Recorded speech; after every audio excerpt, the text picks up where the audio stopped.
I've been good, bro. You know, we've been out here, man, in Vegas, man, just really enjoying the time, you know? It's been an amazing almost 100 shows. Right, 100 shows. And I don't know if there's anybody that's been able to track this fast to 100 shows, you know? But it's been great, man. The Super Bowl. Yeah. Was that always in the back of your mind, or where were you when you got the call that's like, bro, we want you to do the Super Bowl? Was it always in the back of my, it's in the back of every artist's mind. Really? Yeah, of course. I mean, as many times as we've seen performers kind of have an entire career, right, a legacy career, you know, to have that moment. I mean, you can win awards, you can travel around the world, have fans everywhere, play arenas, stadiums, you know what I'm saying? 130 million got eyes on you. Yeah, I know. So it's like, it's a lot of pressure, don't get me wrong. Okay. But it's a dream, I guess, for everyone, and I'd always wanted to go there. Had the opportunity to go there, you know, with the Black Eyed Peas. Super Bowl 45. Yeah. So you did OMG. So after being bitten by that moment, I was like, I gotta go back again. I mean, it's a little overdue, but you know what I'm saying? Definitely. But you didn't want to go back. You wanted to go back as a headliner. You wanted to do your own thing. Now, how do you talk what you did? Because remember, you jumped over will.i.am, you hit the split, and so now people are like, okay, Usher by himself. What's he gonna do to top that? I don't know if I'm gonna have somebody to jump over. You know, man, I think that this is a legacy, right? This entire career and everything that you had to say about me, I really do appreciate it. Did I leave anything out though? I mean, I became I got a doctorate this year. Okay. So you got a key to the city? Got a key to the city of Las Vegas. Became a doctor at Berkeley. Okay. But you know, it really kind of comes down to your 10,000 hours, you know what I'm saying? And if you worked hard, then you should be given that opportunity. Jay-Z, he reached out to me personally. Right. It was. So what was that called? So what was that called? Like, okay, phone rings, you look down, it's Hov, Jay. I mean, you probably got it in your phone, it's Hov or Jay. You pick up the phone, you're like, damn, I wonder what he calling me for. Okay, here's the conversation. Now what? I had an idea that he might be calling. He happened to be coming to town in Atlanta. B was in Atlanta with the tour. Mm-hmm. So every time we're in Atlanta, we play spades. Okay. Just so you know, me, him, Juan, and I can pick my partner, you know, and then the last time they kind of gave it to me. So I'm thinking he's getting ready to call me to say, yo, pull up to, you know, the arena or stadium and come get this work. And nah, he was like, nah, I'm not calling about spades. You know what I'm saying? I'm like, so what's up? He was like, it's time. Yeah? I mean, yeah, it is 5 o'clock in the morning. It's time. What you mean it's now? But it was early, you know, and he said, you know, this is the magic moment. This is the Michael moment, actually how he put it. And, you know, are you ready? I was like, well, you want to do it? I'm like, first of all, I was a bit in denial. So my girl walks in the room and I'm like, she's like, no way. He's like, yes way. So it's like he was in the room with us, you know what I'm saying? But yeah, man, it was an incredible moment, man. And you know some of the greatest have done. Prince done the halftime. And remember in Miami, he was playing Purple Rain and it starts to rain. Yeah. Michael Jackson, Beyonce. Hold on, so bro. Everybody realized that God was a Prince fan.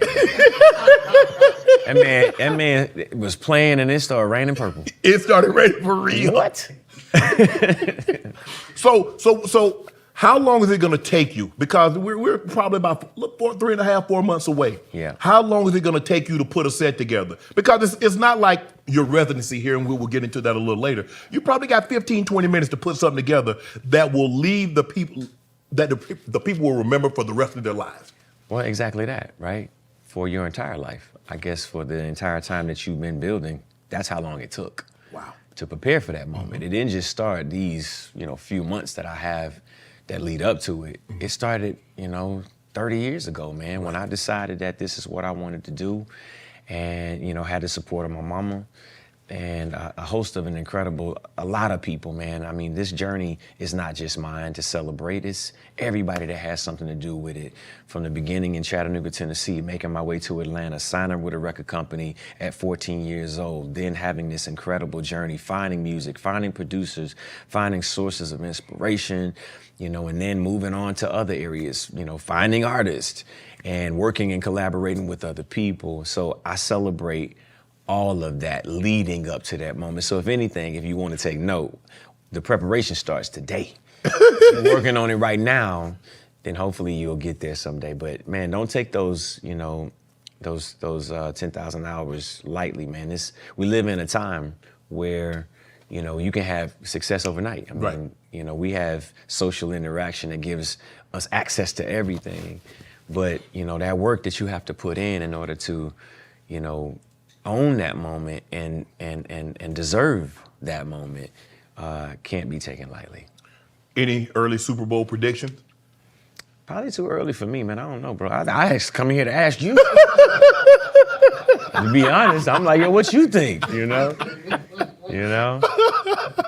But somebody said something about Miami. Somebody said something, you know, about Kansas City. 49ers. Somebody said something about 49ers. Yeah. Are you a Cowboy fan? I mean, you know, I was born in Dallas, Texas, and have always been, you know, a fan, you know, of the Cowboys throughout the years. You know, so you know, who knows? It could be a good year. They seem to be getting it together. You know. The new album, Coming Home, going to release on the same day as the Super Bowl. That's not an accident, is it? No. That was strategic. You know, part of it is, you know, paying tribute to the past. You know, being present here in Las Vegas, what a surprise, right, to have an incredible residency run here. 100 shows I will have played by the end of November. Mm-hmm. And then to have the treat of being able to play the Super Bowl. Mm-hmm. You know, so, yeah, man, it's like, you know, here you have this grand opportunity that is almost like a crescendo of what started off really in a pandemic. Right. People don't really know that part, right? When I came to Las Vegas, it was quiet. Nobody was here, nothing was happening. People thought I was crazy for putting tickets on sales.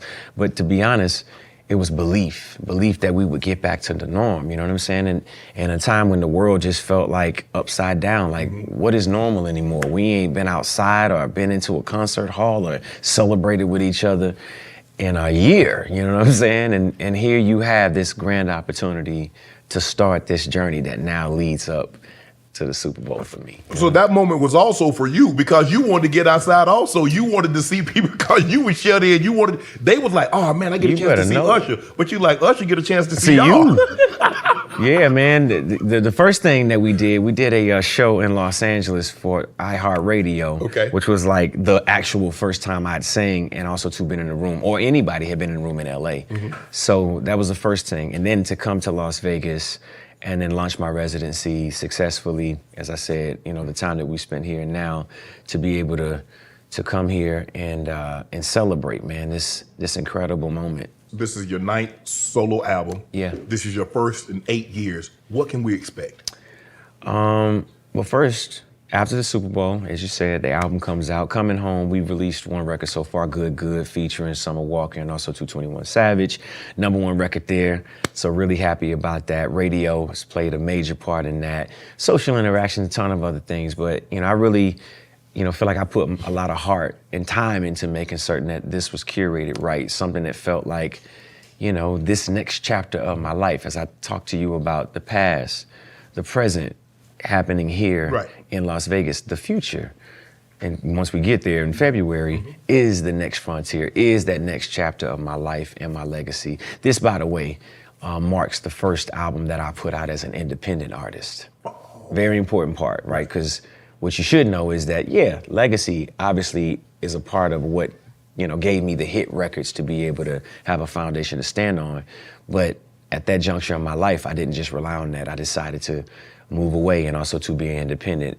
Mega, myself, Larry Jackson, L.A. Reid, and I came together and formed Gamma, and Mega is the support of it. Since then, it's just been a labor of like being reminded of why we did it. I can go back to my 13-year-old days and remember the beginning between me and L.A. Now, at 45 years old, and him having a world of it experience, you know, just one of the greatest executives of our time, Black executives of our time, you know, breaking so many artists in so many different genres. Now we get to bring all that equity together and do something that is all about passion. One of the greatest record executives regardless of color. That's right. You look at all the acts that he's discovered and put on. He's been unbelievable. Yeah. This residency, and you spoke about it a little earlier. Was that something that, had the pandemic not happened, would be a residency with Usher? Would that have happened? It was gonna happen. It was about. Yeah, it was gonna happen. We had plans for it to happen. Okay. And right as we were in the process of launching, I think I was in France at the time, and it was just this crazy outbreak. Came back to America, and then before you know it, we were quarantined. And I'd been working on music, so I've been kind of ramping up to something, right. whether it was new music, a new tour, and we all felt like Las Vegas would be an incredible reintroduction of new music, also to celebrating legacy, but it turned into something far, far more than that, man, Right. We're here at the Nomad Las Vegas, right down the hallway from where you're performing your residency tonight at the Dolby Live Park MGM. My daughter, whose flight was delayed, wanted to be here, but I'm bringing her tonight for her birthday. So when you caught a lot of flack, the women come and you come with your daddy or come with your sugar daddy. No. Come with your husband. This is my actual daughter. I'm very protective about this one now. So I ain't got my two girls, and I'm very protective of us. So don't be messing around. So the criticism. I mean, you just having a good time. You say you got your things on. I mean, are you surprised that you've gotten the criticism and the blowback that you've received? I don't know, man. I just know that this juncture of my life is just about having fun. You don't even care. No, it's not that I don't care. It's that I want you to know that I'm having fun. And that is a part of me having fun, being out in the audience amongst the fans and also to the people and feeling that energy. I don't remember the last time that I've been to a show like that. I know that we all feel good when we go to Frankie Beverly and we all dress in our white. We go out there and we enjoy each other in on the aisles and have a great time. Right. But like when an artist comes out and just is amongst the people, this arena gave me an opportunity to be able to be closer to my fans because I hadn't put out an album in almost 6 years, right? So now being able to reconnect in that way, obviously it spun into something that it gave me a new title. Yeah. I think Charlemagne the God named me like the domestic terrorist. I'm like, bruh, this is actually a Usher show, right? Well, you said you can feel the energy. You can't feel the energy from them husbands and them boyfriend giving you the evil eye? Well, like you need to back up. Nah, they actually cool. The guys that are there, you know what I'm saying? The girls, they get a little rowdy. I'm just saying, but it's don't leave your girl around me. I said, come with your girl. You know what I'm saying? Come with your daughter. You know what I'm saying? Bring your wife. But by the way, again, it's all in good fun, right? Man. And the whole purpose and point is to bring that energy to Las Vegas. When I look out and I see my people, I see us doing something that I don't feel like it's been done here. Right. Like, the Black Dollar is strong in Vegas, sure. man, more than it's ever been. And the cast and the crew and the feeling of what this has built has been a celebration. So, I don't know if I was able to even look at it as a negative. And then anything that has happened in terms of the girls who came up there, rather it was Taraji P. Henson or, you know what I'm saying, Kiki, Palmer. That woman had just had a baby and she was... she wanted to get out and have a good time. You know what I'm saying? Should you not feel like you know what I mean? Like you should get out with your girls and enjoy yourself? You should, right? Yes. And then you have me to assist your Usher. Oh, you ushering them into a good time. You taking that lift, you going too far with this. The ushers help you to the chair or find a seat. I'm ushering you to a good time, baby. You know what I'm saying? Come have a good time with me. No, but working out. Yeah, man. I talked to Steve Stout yesterday, and he said that when you getting ready for a show, that you would train chasing the U-Haul and they're playing Confessions because you are an entertainer. You're not just sitting on a stool singing. You're moving and you're every word and you're dancing, you're doing all these dance moves. Yeah. Bro, how are you able to do this night in and night out? And you still got them 20-year-old knees. Yeah, I know, man. It's like the conditioning is no different than, football. You know what I mean? You got to really have you got to have the core. And right. You got to make certain that you can sing and dance. So part of my moving and singing and running and doing some of these things that are probably not a part of the, you know, the build of artists, you know, Right. that type of artist development is something that I learned. I learned it from a guy by the name of A.J. Alexander, the guy who actually discovered me, who was Bobby Brown's bodyguard, right?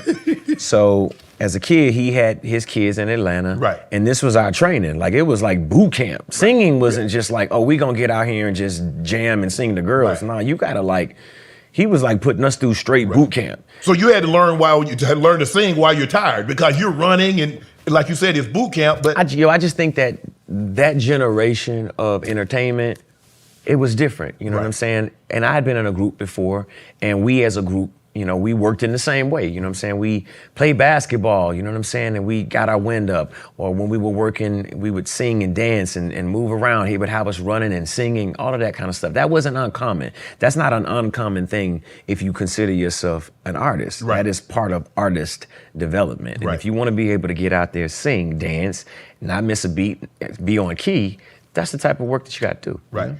You mentioned you were born in Chattanooga. You moved to Atlanta at a very, very young age. And you said your mom, I read where you said your mom like kind of quit what she was doing to devote all of her attention to you. And you said your mom was like kind of hard on you and making sure that's what you wanted. Where does your stance? Because we see Richard, Venus and Serena. Richard Williams was very hard on them. We see Tiger's story. His dad was hard on him. And then I see Dwight Howard trying to push his son, and he gets blowback. So where's Usher? If your kids, how are you going to be with your son? You say you got a son that's playing basketball now. How is Usher, the parent, given where he came from, knowing what he knows, how's he going to be? Man, I deal with the same, you know, issues that any parent deals with. Kids who are influenced by, you know, the things that they see, the things that they get into. But the one thing that I do is care for my kids, right? I view disciplinary, you know, kind of measures as something that is preparing your kids, especially black kids, for, you know, the reality of the world that they're living in. You know, I hold you to a higher standard. You know, I personally hold you to a higher standard because I know what work it takes to be great. And for parents who do that, you know, look at the evidence. Look at the incredible, you know, artists, the incredible athletes that were created in that moment. This generation may not necessarily have the same respect, but God bless the coaches that we have. God bless the mentors and stuff that we have that motivate our kids, because it almost puts this pressure on parents to not be parents. Right. Nah, it's a hard dynamic, especially if you come from an industry where you know what it takes to not naturally kick into that mode and say, yo, if you want to do something, you want to play basketball, you got to run at a certain rate. I'm going to push you. If you really want to do this, you got to show me. You're going to show up on time. You ain't on time, give me push-ups right now. What? Yeah, give me push-ups, run these laps. Run these suicides right now. You serious, Dad? Yeah, for real, and I'm not playing. And if I catch you, if I get there before you do, you're gonna give me 100 extra push-ups. Wow. You know what I'm saying? That's just the nature of the, you know, of the animal that is inside of who we are as I don't know, man, as entertainers, as athletes. You know, so I don't look at any of that kind of disciplinary kind of measure as a bad. I do think it's equally important to talk to your kids. Okay. If you're gonna push them that way, then you gotta love on them just as much. You got to explain to them why you pushing. There you go. That's right. They gotta know that, yo, my dad's gonna push me to be great. My dad's gonna talk to me as well and help me understand why he's pushing me the way that he is. But how is that? Because you have to understand you're in a totally different situation than what they are. Your mom didn't have it like your kid's dad has it. Right. So they're looking because you like, man, I gotta get my mom out of this situation. I want to have. Well, your kids come home, they got a 6-car garage, they got 25,000 square feet, they got nanny, they got maid, they got chef, they got all of that. Yeah. that is a harsh reality, which is more the reason why you got to be harder on them. But mindful that their normal is different than our normal. Right. And the access that they have is greater and grander, and the expectation is actually higher. That's the one thing that I have empathy for my children, especially the ones, you know, that, I named my son Usher. So every time he's out, obviously there's that pressure. You know, I've even battled at times, you know, my kids, sometimes they don't want me to come. They don't want me to be at the, you know, that basketball game or their recital, or they want me to be very, very low key because they don't want that energy. They don't want oh, dad walked in the room and took, you know. All their focus off of me. Yeah, and it's hard because I try my hardest to have that empathy, but I want to be there, you know what I'm saying? Countless times being able to just sit at the back of the room quiet, you know what I'm saying, is keep myself as small as possible and be as quiet as I possibly can. You want to be a parent. Yeah, man, yeah. But it is, you're right, like that access and that reality that they're looking at, it gives them some expectation. And unfortunately, I can't take it back, you know what I'm saying? Like I walked so that we could ride, you know what I'm saying? And now that you're riding, you know, I want you to understand the importance of walking. Right.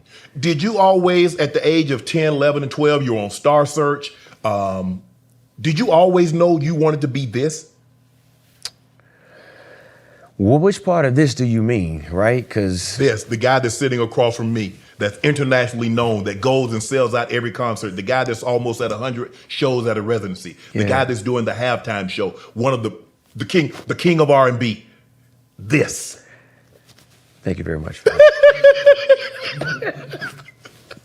But let me give you a little clarity, right? Okay. No, I don't know if I was prepared for any of it, but I know that I was dedicated enough to stick to it until something happened. And then something that I didn't expect happened, to become a businessman, to then understand entrepreneurship, to understand philanthropy, to understand empathy, to begin to understand the other side of it. I wasn't prepared for that. I knew that if I set my mind to anything, the affirmation of me once saying it and actually making it happen, willing it to happen, was something that I was committed to. As a kid, I walked around and my mother used to tell me all the time, you need to stop telling people that you're gonna be a big artist. I'm like, why? That's what I believe. This is what I think about myself. If I don't believe it, nobody else would. Right. But you don't have to say it. It ain't happened yet. I'm like, but I want it to. So let me just manifested it. I must keep saying it until it actually, becomes the reality. And I'm gonna not only just say it and expect somebody to give it to me. I'm gonna take the long way around. I wanna work for it. I wanna be able to say I earned it. You know what I'm saying? Right. I remember the first time that I saw you, and I didn't quite know who you were. I saw you in Nike Town in Phipps Plaza. Man. I used to see you in Gucci all the time, and you always sing. I was like, man, why this dude singing? I'll be like, he's like, and you were just singing and singing and singing. And I was told my sister, I said, man, I saw this, you couldn't have been no more than like 16 or 17 tops. Yeah. I said, I saw this kid in Nike Town, and he was singing. I think he might be something. Yeah. I don't know if I was auditioning or what, you know what I'm saying? But I was preparing for my moment, you know what I'm saying? And I think that's the plight, you know what I'm saying? To anything that you want to be great at, you have to make it a process. Like it's a part of your every thought. Like if you want to play basketball, you always bounce on the ball. If you want to play football, you always readjusting, you always managing, you always ready and alert. If you want to play sports, it's like you have to stay activated and stay active. As an artist, it's the same. And, I'm also too haunted by the idea that I had this talent. So it's naturally just coming out. It's like you can't help but just be who you are. You had this talent. Obviously, in high school, normally when you have a talent, everybody is not as talented as everyone else. So were there hating going on with you in high school? Did people hate that you were so gifted? Because you're in a talent show, you winning. You know that. You're not losing a talent show. No. So they're like, you won the last 5 talent shows. You're not entering this one. No, but that's what makes you great, right? The fact that you know that there's opposition. If you're playing on a football team, right? You're gonna go out there, you see that you go up against some dogs, you know what I'm saying? You gotta go out there with a different attitude. You gotta believe it. You gotta be it. And by the way, I had a hard trip, bro. My name was Usher. I don't have Marcus or Derek or Eddie or something like that. I was already an outlier. You know what I'm saying? Wait a minute, you walking around with this name and they weren't nice to me. You know what I'm saying? Usher. What's up, Usher? You want an Usher board? You know what I'm saying? A Hershey bar. I was like, man, come on, man. All right, that's cool. So what was dating like for Usher in high school? Dating? It was a bit difficult, you know what I'm saying? Because I You can sing, you can swoon them. Yeah, I know, but you know, I was just trying my hardest to stay focused on my actual goal, and I don't know, man. I was just trying to figure out how to get to the real goal. You know, to have a girlfriend, that was cool. You know what I'm saying? Like, I would definitely impress the girls and see, I knew I was gonna get it out you. I knew I'd get it out you. Of course, you know what I'm saying? But, you know, I just, you know, it wasn't about that, man. I was focused, bro. I was like, I need to stay focused, and I have a goal. You know what I'm saying? When I figured out, oh, this is really what I want to do, I think I was willing to make the sacrifices that were needed. And while I wanted to enjoy, you know, having relationships, it was like, if I find a girl that I think is really cool and I can learn something from her, she can learn something from me, then we can help each other. But for the most part, I ain't. Yeah, man, we can help each other out. Yeah. No, but yeah, I don't think there was a phase where I was girl crazy. You know what I'm saying? But yeah, man, I was trying to figure out how to get as many numbers as I possibly could, because I wanted to be a player, you know what I'm saying, from the Himalayas. You know what I'm saying? But, you know, I wasn't really focused on, you know, that too much. How did you deal with your voice at 10 is not the same as the voice at 14, and the voice at 14 is not the same as the voice your mature voice is going to be. So how did you handle the voice change going through puberty? It's crazy. You know, I just had to figure out how to focus on something else until it changed back, and just keep working. I changed my eating habits, you know what I'm saying? In addition to losing my voice, I had pizza face, you know what I'm saying? Y'all know what I'm talking about, teenagers? Yeah. You go through a phase where it's just like Nestle Crunch, you know what I'm saying? And I was like, man, I gotta figure this out, you know? But I didn't let any of that deter me from like, oh, yo, I still gotta stay focused on what I wanna do. Yeah, I lost my voice completely. It was hard, because I didn't lose my voice and didn't have anything, right? I lost my voice, and I actually had a record that was on the radio. I had a record that I put out, Just Call Me a Mac, and I couldn't sing it. Here I am at, you know, I think it was Jack the Rapper in Atlanta. Can I Be Down? I can't remember which, it was one of those two. And I sang my song, and I got through it. That was the first and the last time that I actually sang. And I impressed an audience of people, some of whom still come up to this day and like, yo, I remember you in this yellow something. You was like a little kid, man, and you really just had this real big energy. And then after that, I lost it. And trying my hardest to not lose my mind in that and become like depressed, like fall into a deep depression. It took a great deal of support. It took my mama, it took my grandmother, it took my nanny, it took my family members to, you know, just continue to you know, encourage me.